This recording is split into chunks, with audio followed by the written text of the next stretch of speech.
The smell of stale coffee and something vaguely like burnt sugar hangs in the air of the daily grind, my usual Tuesday morning sin. My fingers, stained with a bit of ink from a leaky pen I refuse to throw away, tap impatiently on the worn laminate countertop. Behind me, the line shuffles, a low murmur of orders and sleepy morning pleasantries. I'm next. Simple enough. One large black coffee, one almond croissant, the kind that shatters into a million buttery flakes. A small ritual, a tiny rebellion against the grayness that sometimes feels like it's seeping in through the window frames of my life. That'll be $6.50. The barista, a young woman with kind eyes and a galaxy of piercings, chirps. I smile, reaching for my wallet. My fingers close around the familiar plastic of my debit card. I slide it into the chip reader. The machine beeps, a neutral sound that suddenly feels ominous. Declined, she says, her voice softer now, a hint of pity I don't want. My smile falters. Oh, That's odd. Try it again. she does. Same result. A little flush creeps up my neck. The people behind me are no longer a murmur. They're distinct, individual presences, their collective gaze a weight on my back. Maybe the strip? I offer, my voice a little too bright. She swipes. Nothing. Still declined. Do you have another card? My chest tightens. Yes, the emergency credit card. The one Mark, my husband, insists we keep for actual emergencies, his voice always heavy on the actual, as if my existence is a series of frivolous, non-urgent whims. I pull it out, the plastic slick in my suddenly damp palm. She runs it. Her eyes flick up to mine, wider this time, a flicker of something unreadable. This one too. I'm sorry. Declined. Both of them. The heat in my face is a raging fire now. The croissant on the counter seems to mock me, its golden shell an emblem of a simple pleasure I apparently can't afford. $6.50. The air crackles with unspoken judgments. I can almost hear their thoughts. Irresponsible, broke, a mess. My throat closes. I feel small, exposed, like a bug under a merciless magnifying glass. The silence stretches, taut and unbearable. The smell of coffee is suddenly acrid, suffocating. My carefully constructed morning, my tiny piece of normalcy, shatters. This feeling, this cold dread mixed with fiery shame, if you've ever felt anything like it, that sudden rug pull from under your feet, tell me in the comments. I read every single one. And if you're new here, please subscribe. It means more than you know, helping these stories find their way. Before the cards, before the silent, accusing beeps of a payment terminal became the soundtrack to my public humiliation. Life had a different rhythm. It wasn't perfect, nothing ever is, but it was mine, or so I thought. I'm a writer.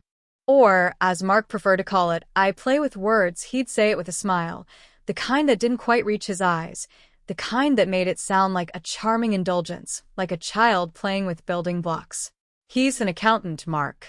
Numbers are his language, precise, definitive, black and white. My world of metaphors and narratives, of characters who lived more vividly in my head than some people I knew in real life, was a foreign country to him, one he viewed with a kind of amused, slightly patronizing skepticism. Our house, a neat suburban two-story with a porch Mark repainted every other spring, was his domain.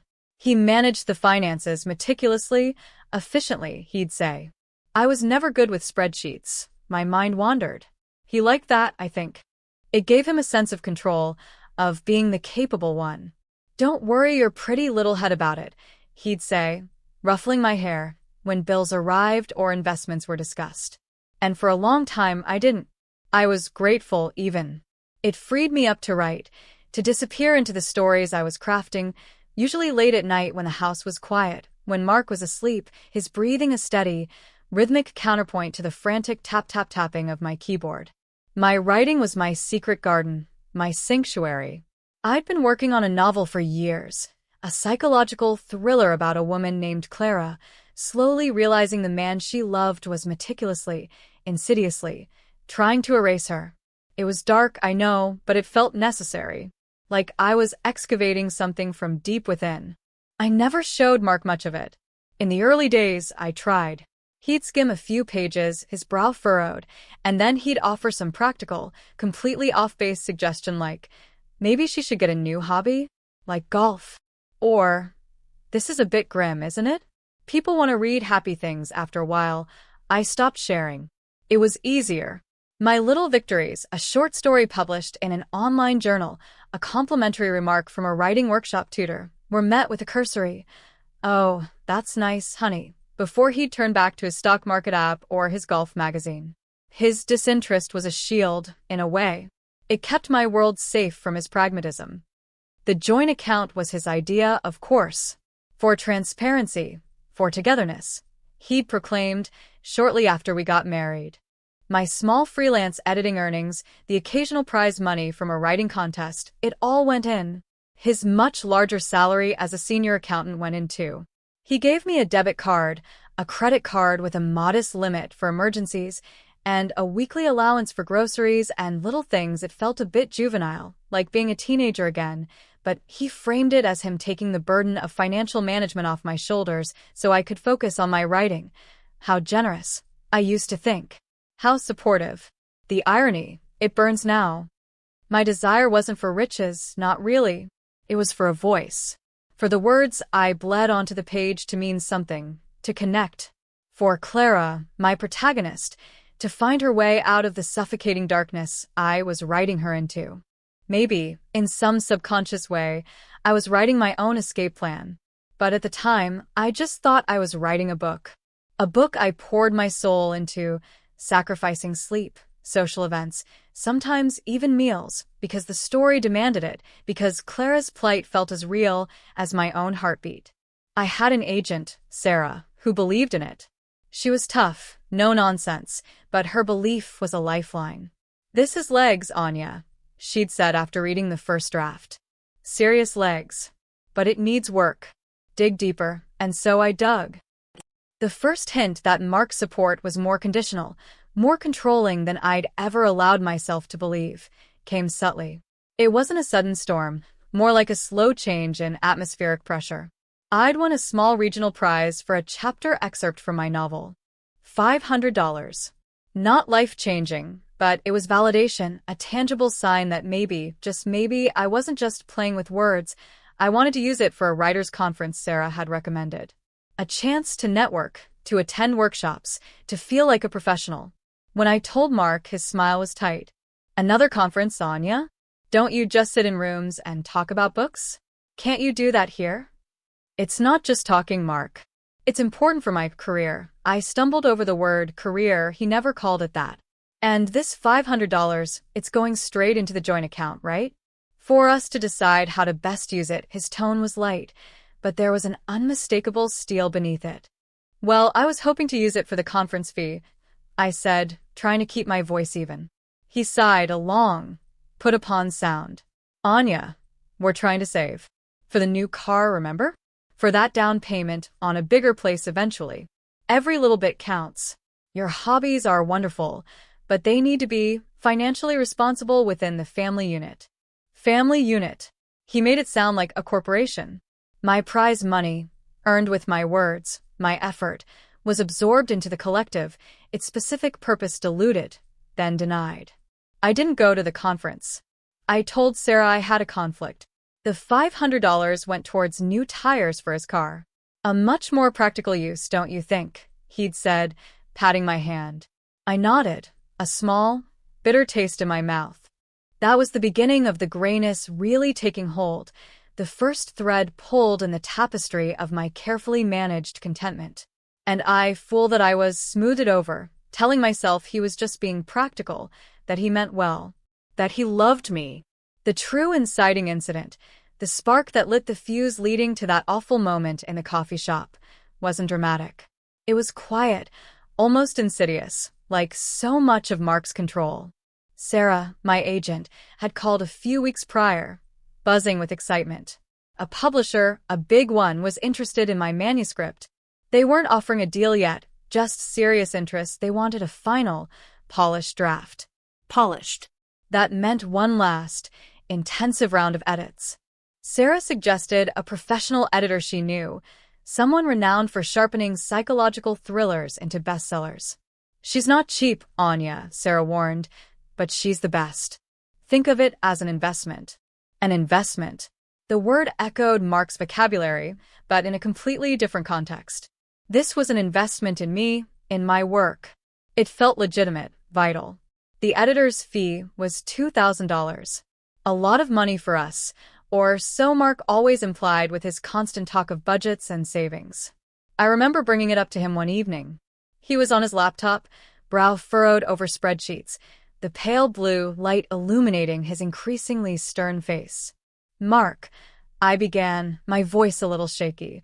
"Sarah thinks I should hire a professional editor for the final polish. She says it could make all the difference." He didn't look up. "An editor? Don't you edit it yourself? Isn't that what writers do?" "Yes, but this is different. It's line editing, copy editing, a final professional eye. It's standard practice for books aiming for major publication." "And how much does this standard practice cost?" he asked, still typing. The click-clack of his keys felt like tiny, dismissive pellets. $2,000, I said, trying to make it sound like a reasonable business expense. He stopped typing.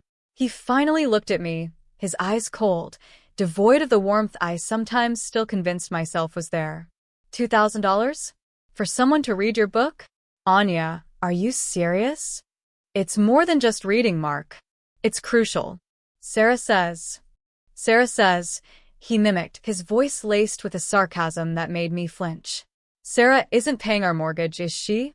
Sarah isn't worried about our future. $2,000 on a gamble, Anya. That's what this is. Your little hobby is getting expensive. It's not a hobby, I said, my voice rising despite myself. It could be my career. This publisher is serious.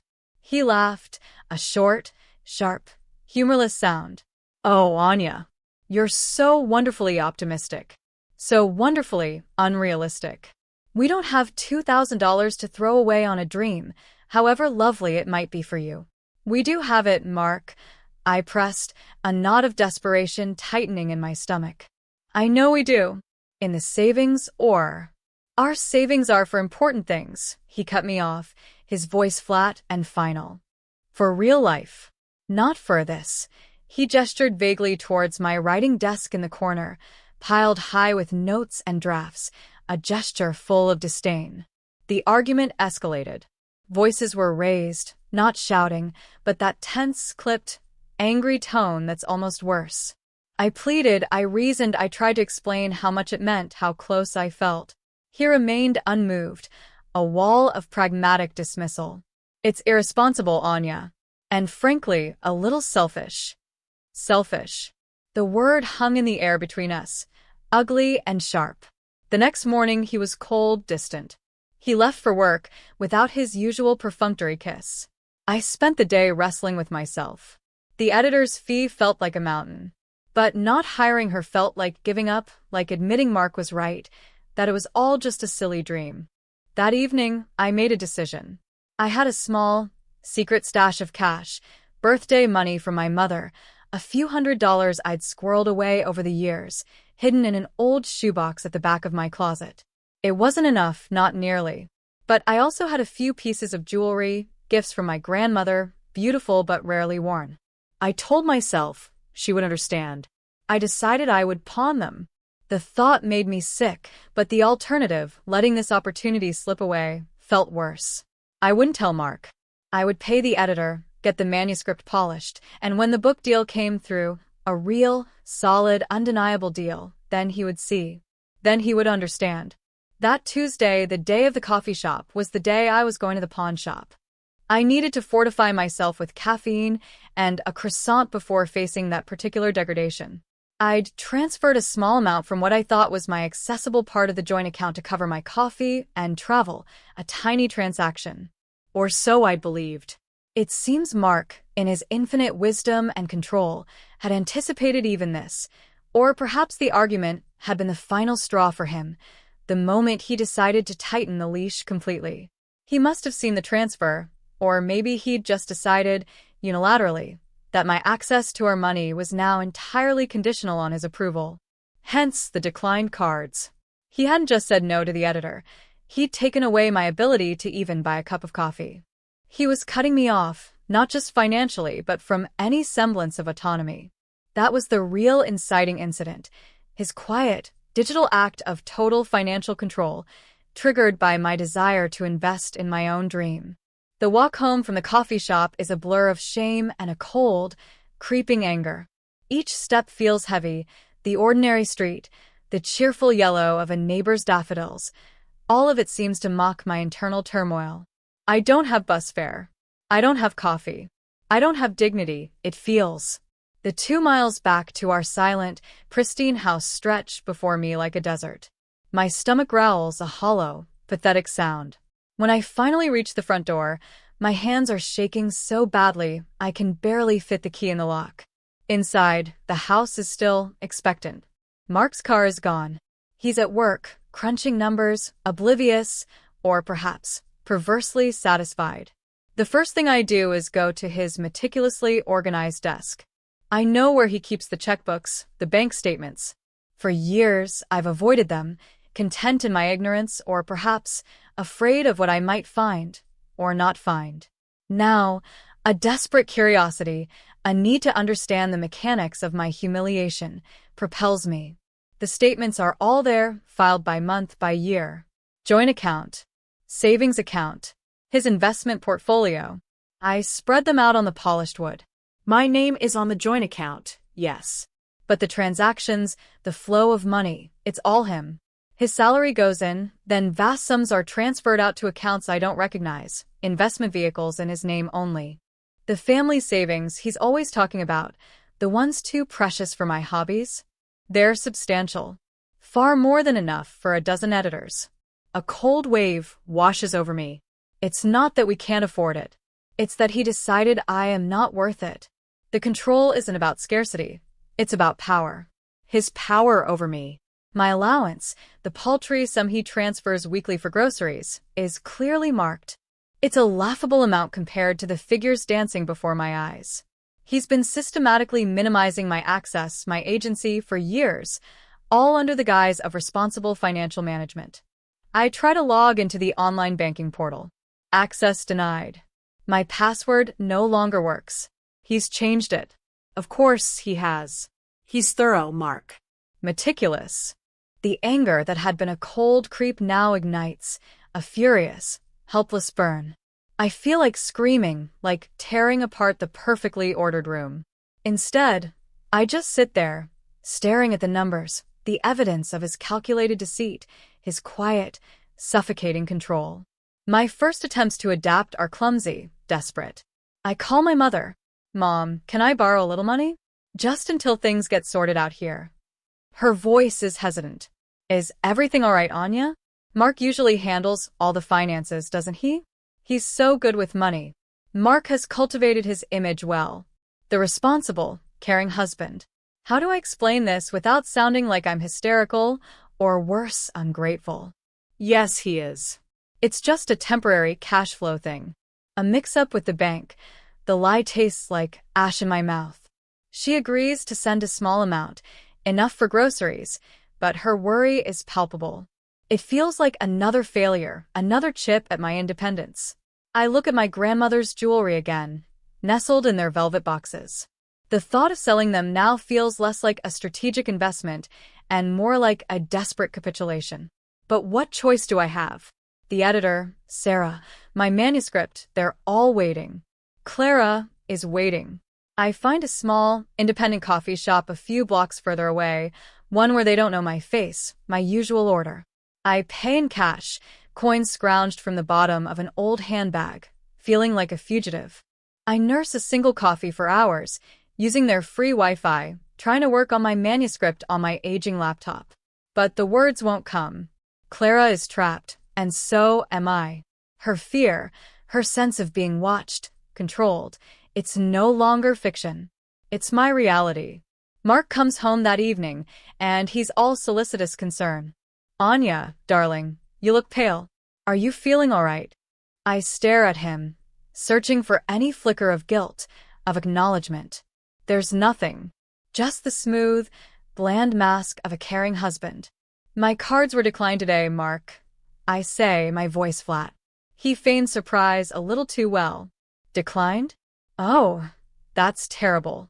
Why didn't you call me? The bank must have made some mistake. A security alert, perhaps. I'll sort it out tomorrow. He pats my arm, a gesture that once felt comforting, now feels like a brand. You changed the online passwords, I say, still watching him. He frowns, a little furrow appearing between his brows. Yes, I did. For security. There have been so many phishing scams lately. I was going to tell you. It slipped my mind, with work being so crazy. Lies. All of it. Smooth, practiced lies. He thinks I'm a fool. Maybe I have been. So, can I have the new password? Of course, darling. But you know you don't need to worry about that stuff. I handle it all. It's easier that way, isn't it? He smiles, that empty, patronizing smile. He doesn't give me the password. He just says he'll transfer whatever I need if I just ask him. Like a child asking for pocket money. The humiliation is a constant, bitter companion. Every request for money, for permission to spend what is ostensibly our money, is a fresh degradation. He doles it out in small, carefully measured amounts, always with a question, a justification required. What do you need this for, Anya? Are you sure you can't make do with less? My world shrinks. The walls of the house seem to close in. My writing, my only escape, becomes a source of anxiety. How can I pay the editor if I can't even buy a loaf of bread without his explicit permission?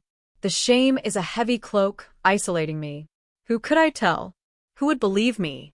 Mark, the pillar of fiscal responsibility, the ever-so-supportive husband? Or me, the dreamy writer with her head in the clouds and, apparently, no grasp of financial reality? His narrative is already written, already believed by everyone who knows us. My early struggles are not just about money. They're about wrestling with the crushing weight of his control and the slow, horrifying realization of how completely I've allowed myself to be ensnared. The days that follow blur into a monotonous landscape of quiet desperation and simmering resentment. Mark's control, now overtly financial, begins to seep into every other corner of my life. He starts questioning my errands. Where were you today, Anya? You were gone for 3 hours. His tone is casual, but his eyes are sharp, calculating. My trips to the library, my sanctuary for writing when the house feels too suffocating, become fraught with anxiety. I imagine him tracking my phone, timing my absences. Paranoia? Or just a logical extension of his tightening grip? My small circle of friends becomes another casualty. Casual coffee dates, lunches, the things that once punctuated my week with normalcy and connection, now require a financial transaction I can no longer make independently. Asking Mark for $20 for a coffee with Sarah, my agent, not just a friend, though she is that too, becomes an interrogation. Is this about the book again, Anya? I thought we agreed to put that on hold. We need to be sensible. He doesn't forbid me from seeing friends, not outright.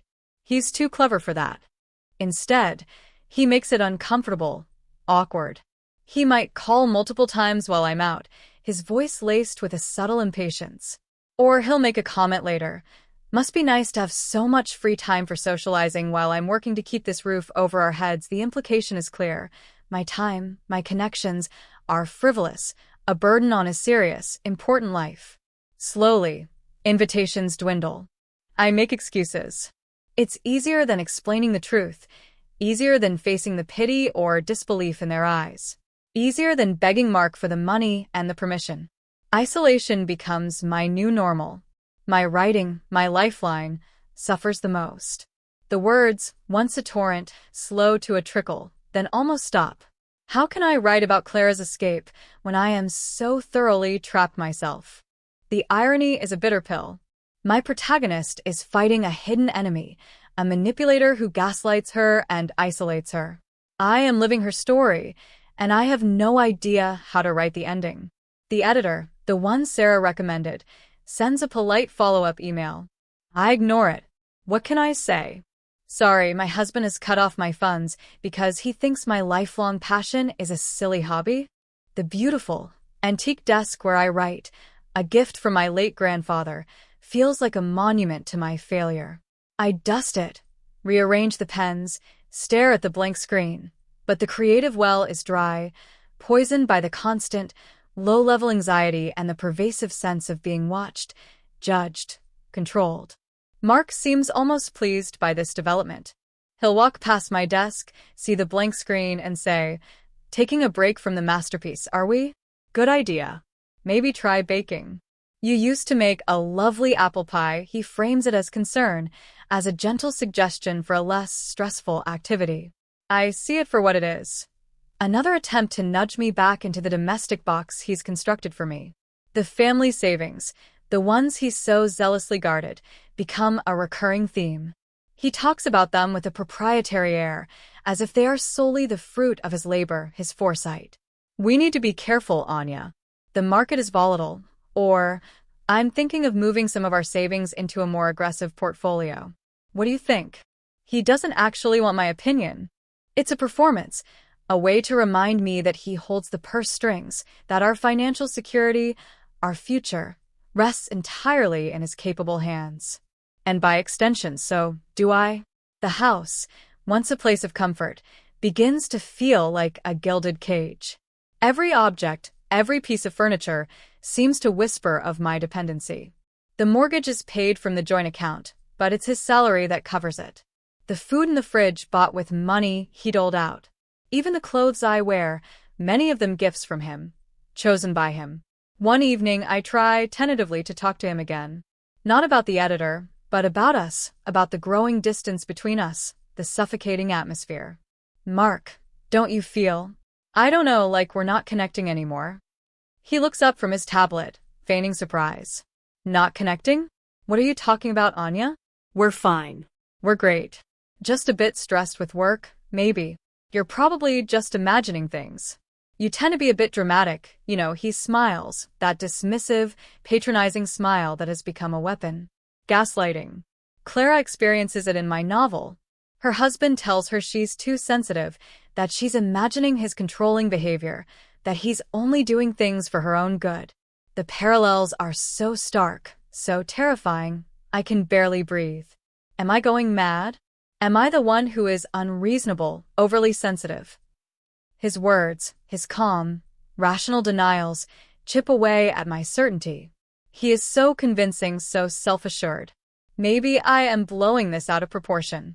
Maybe this is just what marriage is, a series of compromises, and I'm the one who's failing to adapt. But then I remember the cold, hard fact of the declined cards, the changed passwords, the meticulous control over every penny. That's not imagination. That's real.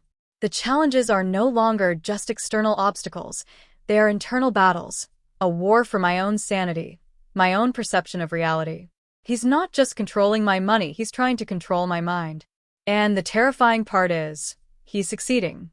The vibrant, hopeful woman who dreamed of being a writer is fading, replaced by a shadow, jumpy, anxious, and increasingly silent.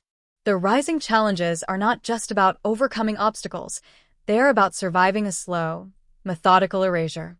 The shift, when it comes, isn't a lightning bolt of revelation, but a slow, dawning awareness, like eyesight adjusting to a dimly lit room.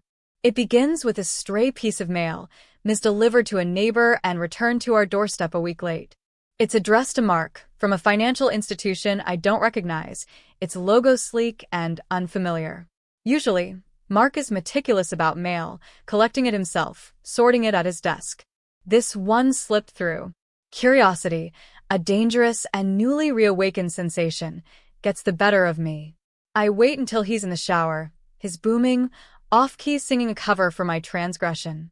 My fingers tremble as I carefully open the envelope over the kettle. It's a statement for a high-yield investment account. In his name only. The balance makes me gasp. It's a staggering sum, an amount that makes a mockery of his lectures about fiscal prudence, about our tight budget, an amount that could have paid for 100 editors, funded 1,000 writers' conferences. This isn't family savings, this is his secret hoard. The betrayal is a physical blow, knocking the air from my lungs. All his talk of us, of our future, it's all been a carefully constructed lie.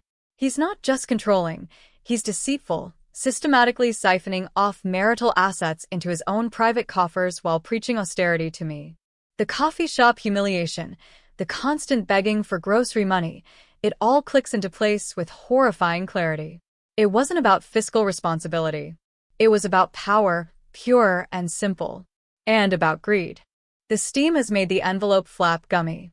I reseal it as best I can, my heart hammering against my ribs. I put it back where I found it, among the other letters. My hands are ice cold. That night, I can't sleep. His words, his justifications, his feigned concerns, they play over and over in my mind, now stripped of their veneer of plausibility.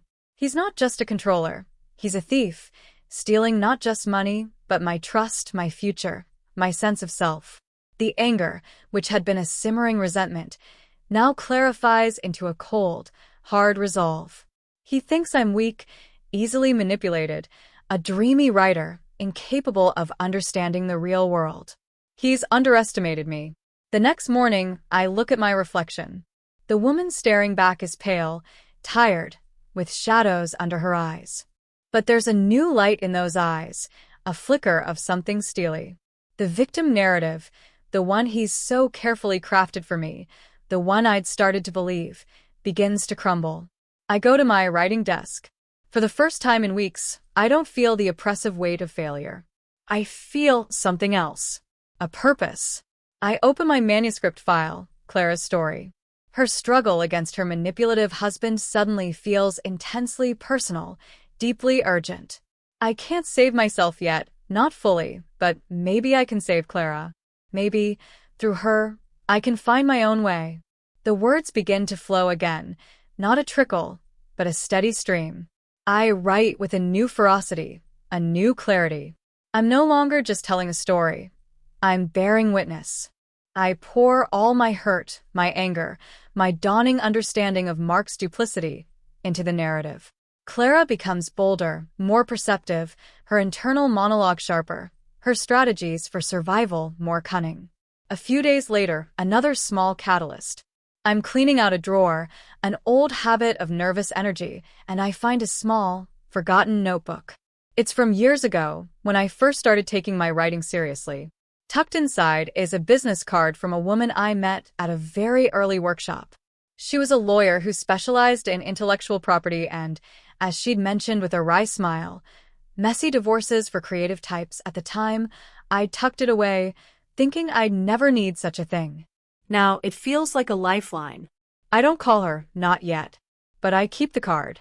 It's a tangible symbol of a possible future, a future separate from Mark. The midpoint shift isn't a grand gesture of defiance. It's internal. It's the realization that Mark isn't just misguided or overly cautious. He's actively malicious, deceitful.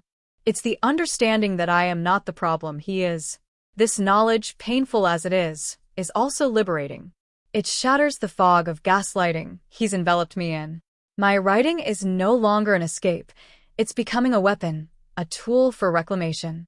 The discovery of his secret account, the memory of that lawyer's card, they don't solve my problems overnight, but they change my perspective, my strategy. I'm no longer just enduring. I'm observing, gathering information, preparing. The game has changed, even if Mark doesn't know it yet. He thinks he's winning, but he's just revealed his hand. And I, the dreamy writer, am starting to plan my own next move. The newfound clarity is a fragile thing, easily threatened. Mark, ever perceptive to shifts in my mood, even subtle ones, seems to sense that something has changed. He doesn't know about the misdelivered bank statement, of course. He doesn't know about the lawyer's card tucked away in my purse.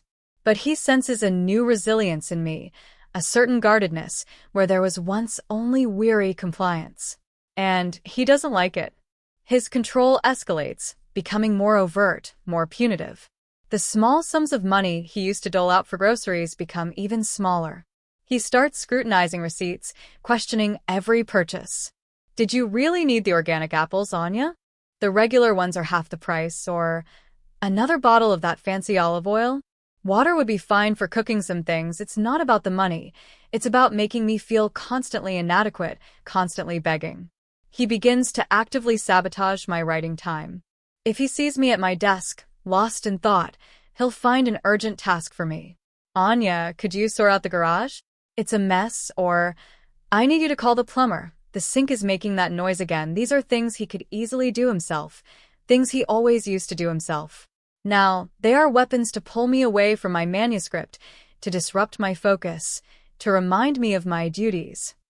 One evening, he finds me printing out a revised chapter.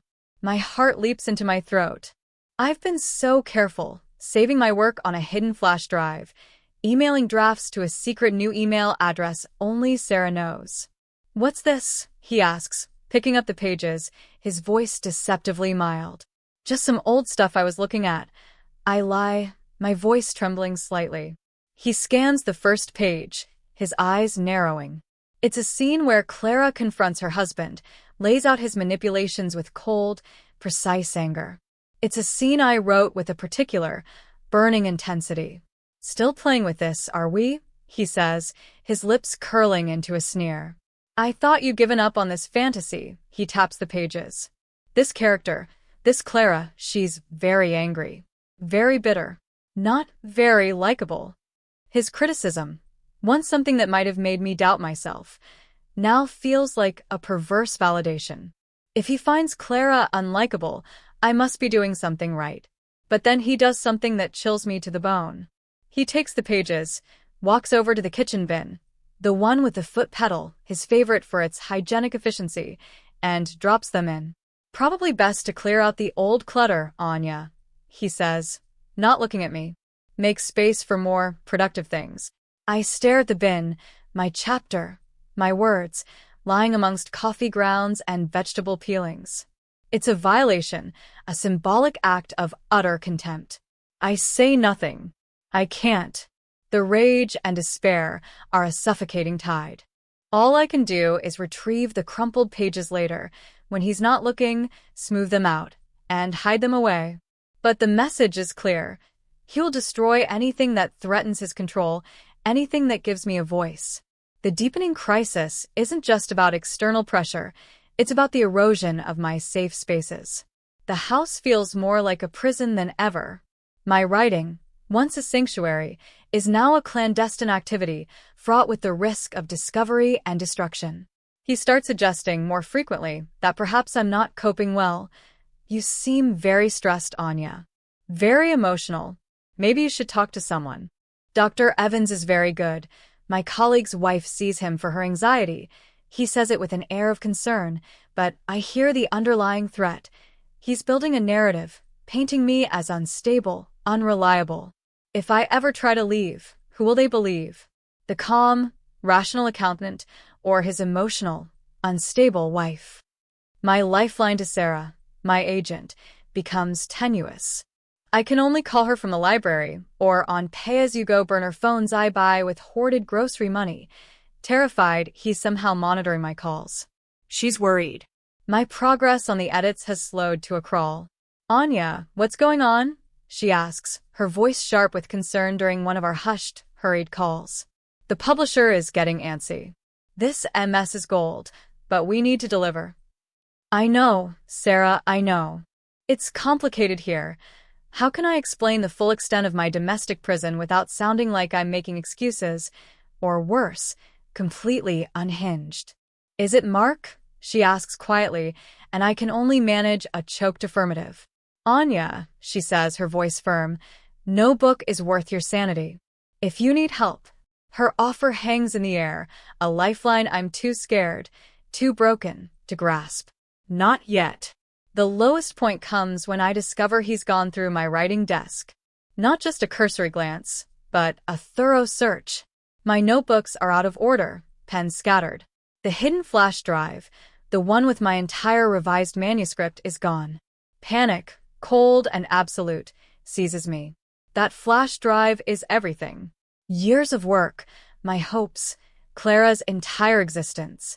I confront him, my voice shaking but laced with a fury I can no longer contain. Where is it, Mark? Where's my flash drive? He looks up from his newspaper, feigning innocence. Flash drive? What flash drive are you talking about, Anya? You have so many little gadgets. You know which one. The one with my book on it. You were at my desk. His face hardens. Ah, that flash drive. The one with that unpleasant little story. I may have seen it. I may have tidied it away. You know, with all the other clutter. Tidied it away? Where? I scream, the sound raw, desperate. He shrugs, a small, cruel smile playing on his lips. Honestly, Anya, I can't recall. These things happen. Maybe it's a sign. A sign to move on. To focus on reality, on us. All seems lost. He hasn't just taken my money, my freedom. He's taken my voice, my work, the very essence of who I am. He's trying to erase me, piece by piece. Clara's story, my story, potentially gone forever. The despair is a physical weight, crushing me. I retreat into a shell of silence, moving through the days like a ghost in my own home. He has me, I think. He's finally broken me. The manuscript, my only weapon, my only hope of escape, is gone. Or so he believes. And for a terrifying few days, so do I. The despair is a thick, choking fog. For days, I drift, hollowed out. The loss of the flash drive feels like an amputation. Mark watches me, a smug, satisfied look barely concealed beneath his mask of concern.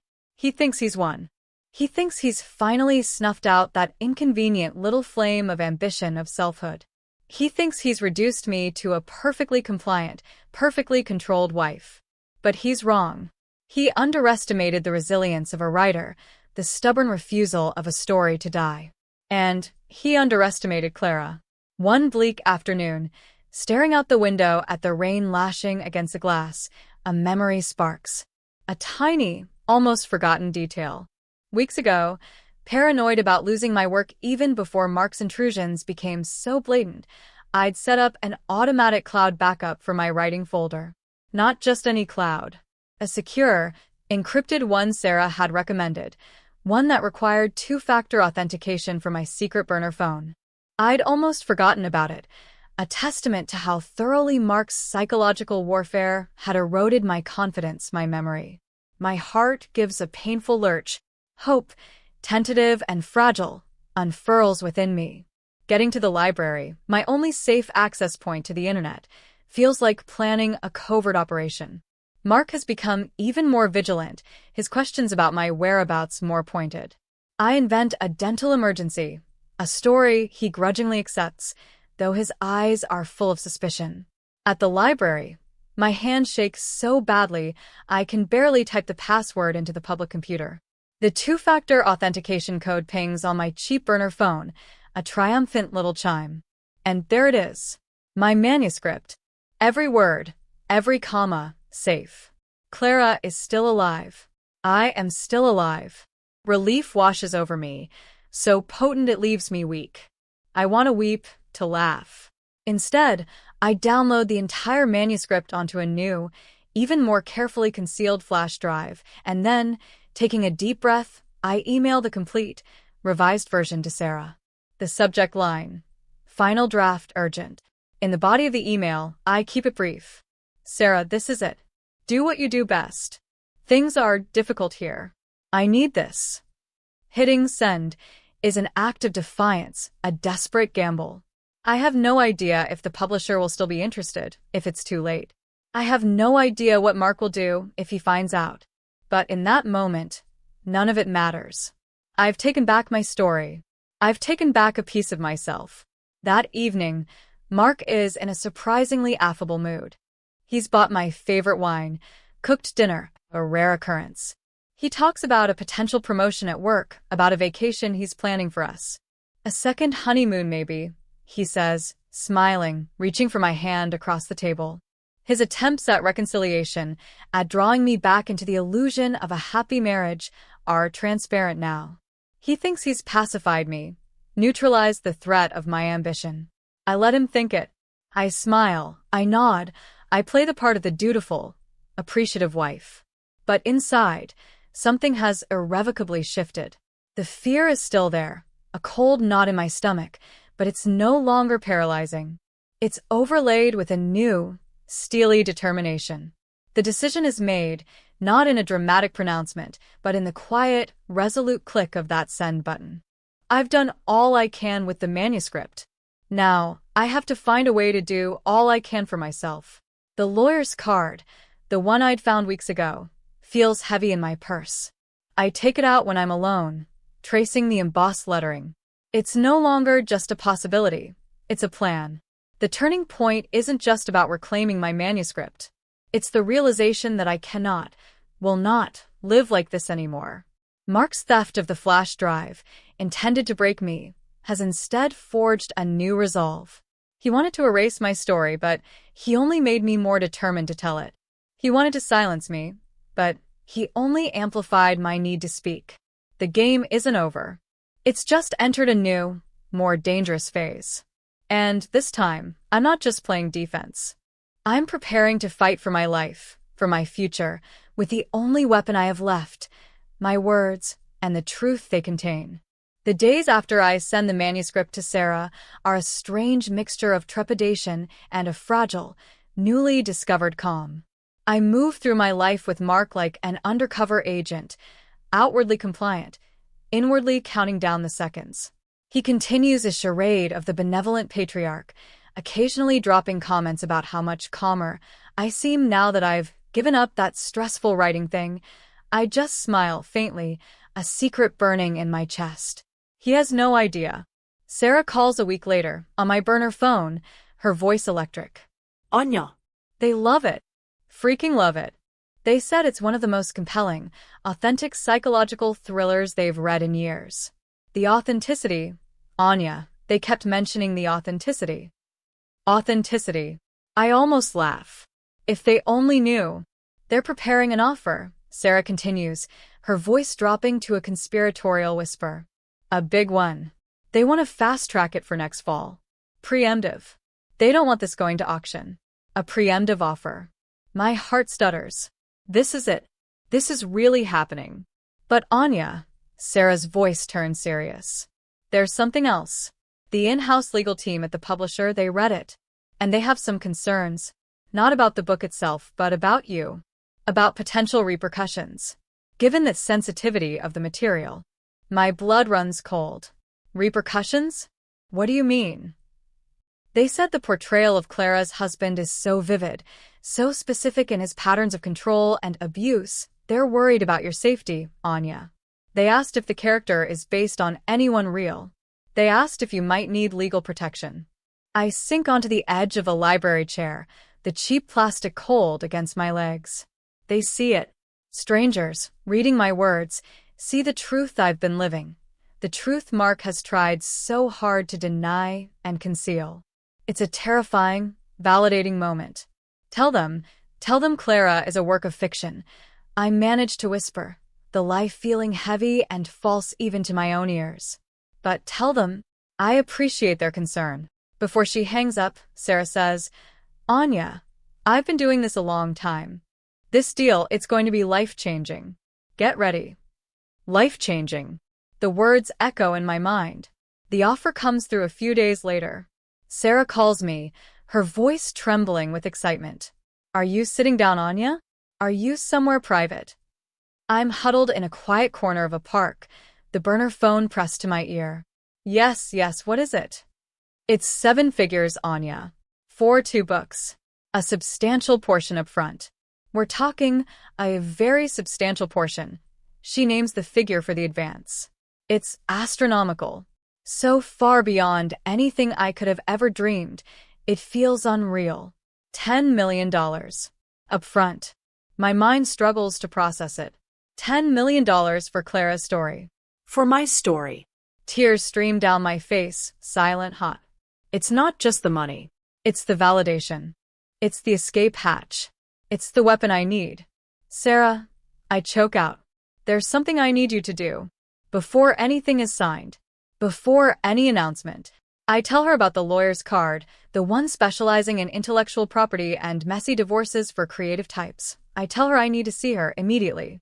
I tell her about the separate corporate entity I'd set up years ago, on the advice of a long-forgotten writing mentor, a shell company called Storyweaver Incorporated. It was meant for my freelance editing, a way to keep my meager earnings separate, a tiny act of financial independence I'd almost forgotten.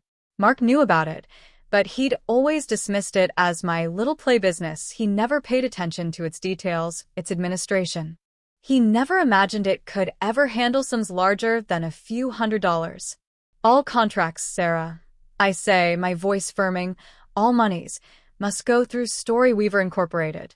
It's solely mine. He can't touch it. This is the smart move, the one I'd stumbled into years ago, now my ace in the hole. Mark, with all his financial acumen, all his meticulous control over our joint assets, had overlooked this one tiny corner of my life, deeming it too insignificant for his attention. His arrogance, his dismissal of my hobby, is about to become his undoing. The next few weeks are a whirlwind of secret meetings with the lawyer. Let's call her Ms. Dean, a sharp, empathetic woman who listens to my story with a grimly understanding expression. We plan. We strategize. The book contract is reviewed, signed, all under the umbrella of Storyweaver Incorporated. The advance is wired. $10 million, sitting in an account that Mark doesn't even know exists, an account he cannot touch. The publisher wants to make a big announcement. A press release, industry buzz. Sarah and Ms. Dean agree it's time. The timing, they say, couldn't be better for my personal situation. The day of the announcement, I feel strangely calm, like the eye of a storm. Mark is at work. I spend the morning packing a bag, not much, just essentials. Ms. Dean has arranged a temporary, secure apartment for me. The press release hits the trades at noon. I'm in the kitchen, making myself a cup of tea, when my burner phone, the one Mark doesn't know about, starts vibrating almost continuously. Texts from Sarah, from Ms. Dean, from the publisher. Congratulations. Excitement. My regular phone, the one Mark monitors, remains silent. For now. Then, around 3 p.m., it rings. Mark. I let it ring 3 times before I answer, my voice carefully neutral. Hello. Anya, his voice is strange, tight. Anya, what the hell is going on? My phone's been blowing up. Colleagues are sending me links, some kind of news about your book. I can hear the confusion, the dawning disbelief in his tone. He sounds small. Oh, that. I say, taking a sip of my tea. Yes. It seems my little hobby finally paid off. Paid off? What are you talking about? Some kind of small local prize again? There's an edge of his old condescension, but it's shaky now. Not exactly, Mark, I say, and for the first time, I allow a hint of the cold satisfaction I feel to enter my voice. It's a 2-book deal, with Vanguard Press. Silence. Then, Vanguard Press? That's a major publisher. Indeed it is, I say. So, what does that mean? A few $1,000s? Enough to finally pay for that editor you were so keen on. He's grasping, trying to minimize it, to fit it into his framework of my insignificant endeavors. The advance, Mark, I say, savoring the moment, was $10 million. A choked sound on the other end of the line. A gasp. A strangled cough. 10 million, he finally stammers. Dollars? Anya, are you joking? This is some kind of sick joke. No joke, Mark, I say, my voice as cool and clear as a winter morning. It's all quite real. Wire to my company account this morning. Your company account? The confusion in his voice is delicious. What company account? You mean the joint savings? Our money. Hope, desperate and pathetic, flickers in his tone. No, Mark. Not our money. My money. Storyweaver Incorporated, remember my little play business? Turns out it's quite legitimate. The silence stretches. I can hear his ragged breathing. I can picture him, his face probably pale, his carefully constructed world tilting on its axis. He, the master of finances, the controller, the one who knew everything, had missed this. He'd been so focused on controlling the joint assets, on minimizing my access to our money, that he never considered I might have something entirely separate, something beyond his reach. He'd dismiss my writing, and in doing so, dismiss the possibility of its success, of my independence. Then it comes. Not a shout of anger, not a plea. A scream. A raw, guttural sound of pure, unadulterated shock and fury, a sound of a man whose entire worldview has just been shattered, whose power has just been irrevocably stripped away. It's the sound of a puppet master whose strings have all been cut, simultaneously. It's the sound of him realizing he's been outmaneuvered, blindsided, by the dreamy, unrealistic wife he thought he had so perfectly under control. "You can't do this," he finally roars, his voice cracking. "That money, it's marital property. I'll sue you. I'll take every penny." "Actually, Mark," I say, my voice still calm, though my heart is pounding, "Ms. Dean, my lawyer, seems to think otherwise. Intellectual property, created solely by me, contracted through my pre-existing sole proprietorship, it's a bit more complicated than you think. And all those assets you've been so cleverly hiding in your own name? We'll be discussing those too." His screams dissolve into incoherent spluttering, a torrent of threats and disbelief. He's completely unraveled. The cool, controlled accountant is gone, replaced by a raging, impotent bully. While he's still raving, I say quietly, "I'm leaving, Mark. My lawyer will be in touch with yours. The locks will be changed by evening." I hang up. The silence in the kitchen is profound. My hand is shaking, but not from fear. From triumph. The gun he'd been pointing at my head for years, the financial one, the emotional one, had just massively backfired. He'd been so busy building my cage, he never noticed I was forging the key. And the most satisfying part? He'd handed me the raw materials himself, with every act of condescension, every dismissal, every little cruelty. He'd fueled the very fire that was now consuming his illusion of control. The scream was just the sound of his paper empire catching light. The aftermath is not a Hollywood ending where everything is instantly perfect. It's messy and it's real. Mark, true to his word, or rather his threats, tries to fight. He hires aggressive lawyers. He attempts to freeze Storyweaver Incorporated's assets. He tries to paint me as mentally unstable, a gold digger, a liar. The local gossip mill, which had once churned with whispers of my eccentricity versus his steadfastness, now has a feast. But Ms. Dean is formidable. And the truth, as it turns out, is a powerful ally. The meticulously documented evidence of my sole creation of the intellectual property, the existence of Storyweaver Incorporated long before the major book deal, and, crucially, the evidence of his financial misconduct, those secret accounts, the systematic siphoning of marital funds, begins to turn the tide. His aggression in court starts to look like desperation. His attempts to smear me look like the last gasps of a cornered bully. The $10 million, while a staggering sum, is almost secondary to what it represents: freedom. It allows me to afford the best legal representation. It allows me to secure my own future, to untangle myself from his financial web without being left destitute. It allows me to breathe. The divorce proceedings are brutal. Every accusation, every legal maneuver from his side is a fresh attempt to wound, to control. But I am no longer the cowed, isolated woman from the coffee shop. I have my voice back, literally and figuratively. My book, The Shadow Husband, is rushed into production. The early buzz is phenomenal. The story of Clara, her escape from a manipulative and controlling partner, resonates with readers in a way I could only have dreamed of. The authenticity they all praise is hard-won. There are days of intense stress, of wanting to hide from the world. There are moments of sadness, too, for the years lost, for the trust so completely shattered, for the dream of a partnership that turned into a nightmare. Mark's downfall is not something I celebrate with glee. It's more a somber acknowledgement of a necessary end.